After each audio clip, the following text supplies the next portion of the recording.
Au sortir de la conférence des parties signataires de la Convention cadre des Nations Unies sur le climat, tout le monde s'accorde à reconnaître l'originalité de l'accord conclu mercredi dernier à Dubaï.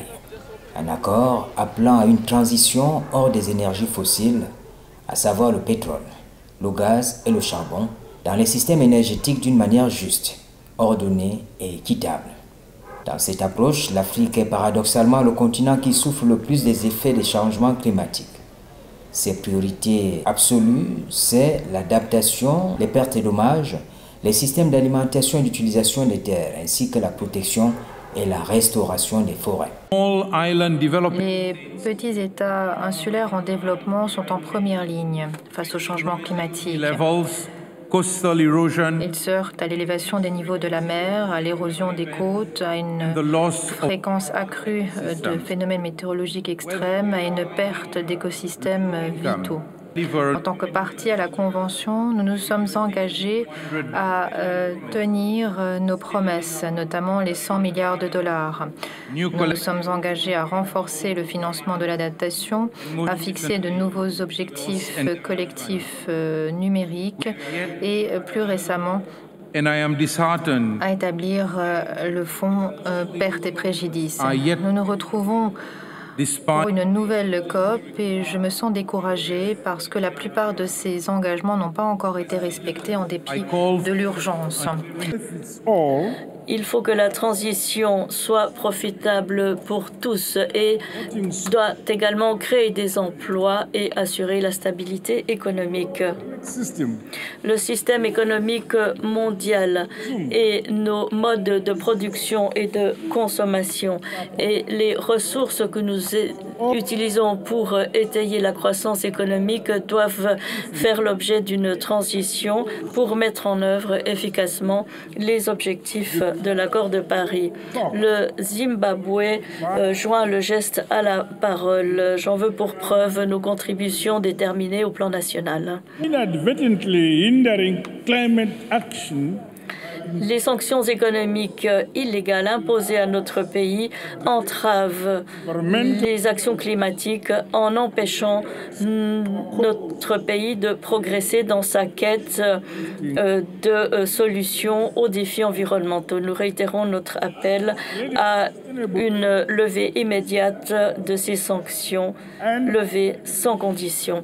Comme nombre de pays d'Afrique de l'Ouest, la Guinée-Bissau est particulièrement exposée aux répercussions des changements climatiques.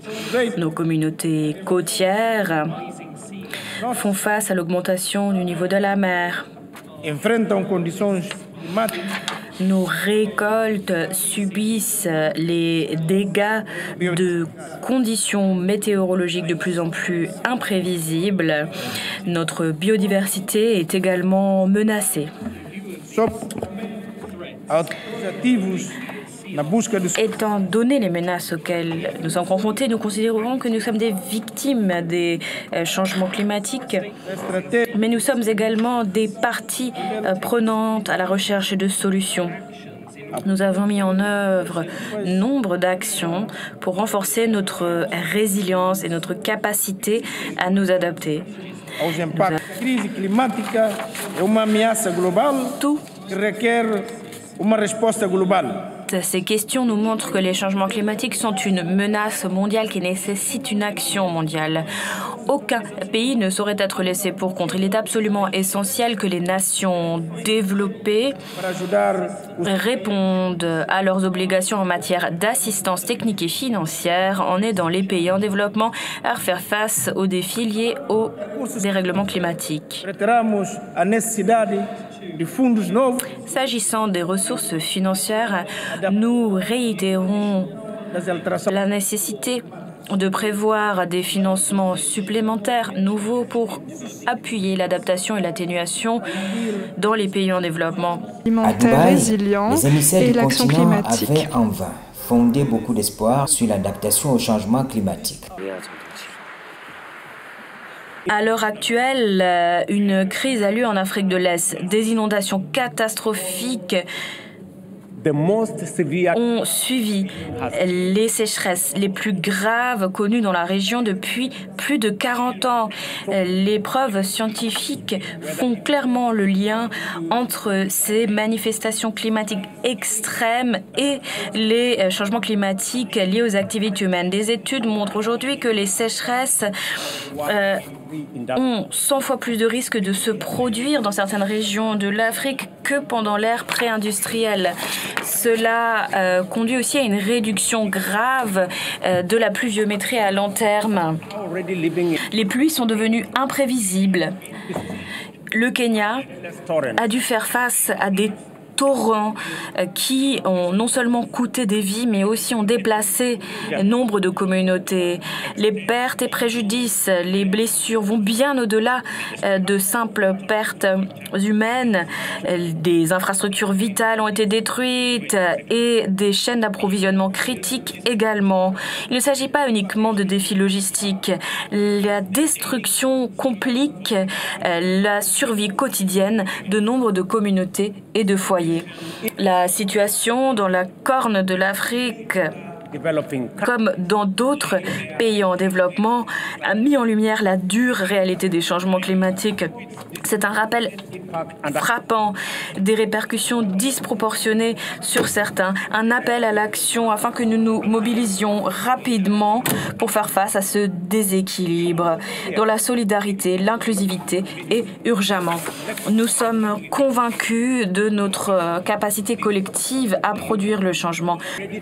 L'Afrique est prête à jouer son rôle pleinement. La déclaration de Nairobi, adoptée lors de la conclusion du premier sommet climatique pour l'Afrique, décrit la vision et la trajectoire que l'Afrique doit suivre pour faire pleinement partie de la solution mondiale à apporter aux défis climatiques existentiels auxquels nous sommes confrontés. Cette déclaration reflète le consensus des dirigeants des gouvernements africains pour favoriser une croissance positive climatique qui tire parti de nos ressources naturelles et humaines. De ce fait, nous devons envisager des stratégies d'atténuation, d'adaptation, tenir compte de la question des pertes et préjudices.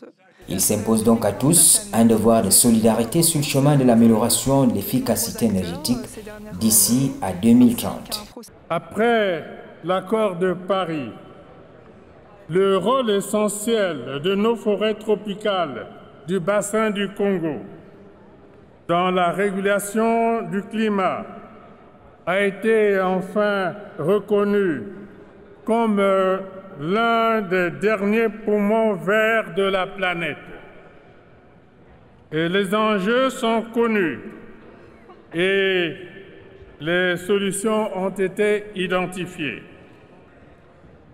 Persuadés de l'importance des solutions basées sur la nature pour atteindre les objectifs de développement durable, ainsi que ceux de la décennie des Nations Unies pour la restauration des écosystèmes, j'ai lancé, lors de la COP 27 à Sharm el-Sheikh, l'appel solennel à l'instauration d'une décennie mondiale de l'afforestation afin d'inverser le cours actuel de la destruction de nos forêts.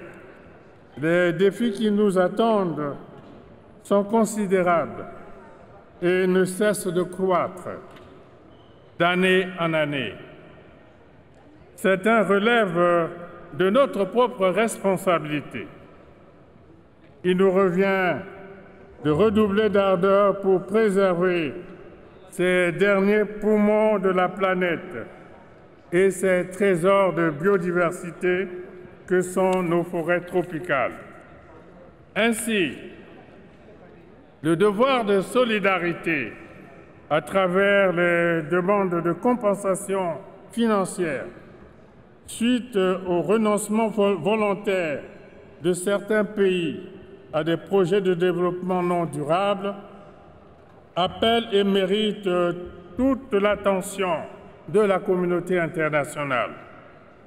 C'est le juste effort de solidarité et d'équité qui incombe à tous les pays appelés à œuvrer ensemble pour une planète Terre plus sûre, à l'abri des menaces et autres effets néfastes des changements climatiques.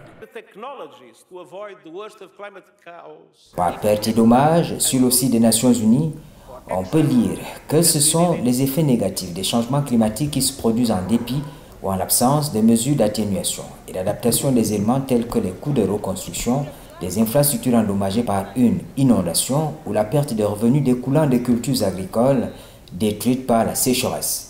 Ils sont aussi classés les conséquences négatives auxquelles il est difficile ou impossible d'attribuer une valeur monétaire, comme le traumatisme subi par la population après le passage d'un cyclone tropical, la perte de la vie communautaire en raison du déplacement de personnes ou la perte de biodiversité. Et dans ce chapitre, l'Afrique attend beaucoup de la transition hors des énergies fossiles. Nous ne devons pas perdre de vue la nécessité de monter en puissance sur l'adaptation.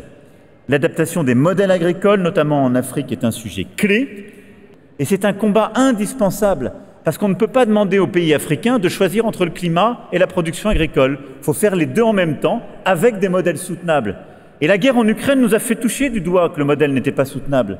Parce qu'on a plein de pays qui, pour que leur modèle produise, avaient besoin d'engrais azotés, d'engrais phosphatés.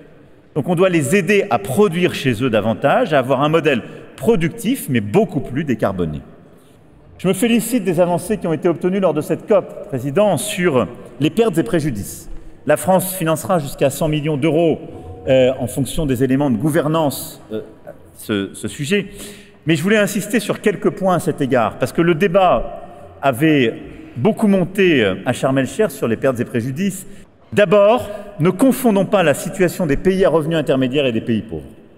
On a besoin de ce fonds, mais il devra d'abord aller vers les pays les plus pauvres. On a surtout besoin d'une réforme en profondeur de notre système assurantiel et réassurantiel face aux risques climatiques. Et ça pour les pays à revenus intermédiaires qui en ont besoin. Ce fonds doit nous permettre de faire cette réforme, d'avoir un buffer, une garantie. Mais on devra avoir des mécanismes qu'il faut distinguer selon les catégories de pays. Il faut tout de suite se le dire. Le continent africain engagé dans la transition énergétique ne pèse que 4% des émissions mondiales de gaz à effet de serre. Il est, du reste, en quête de développement industriel et social.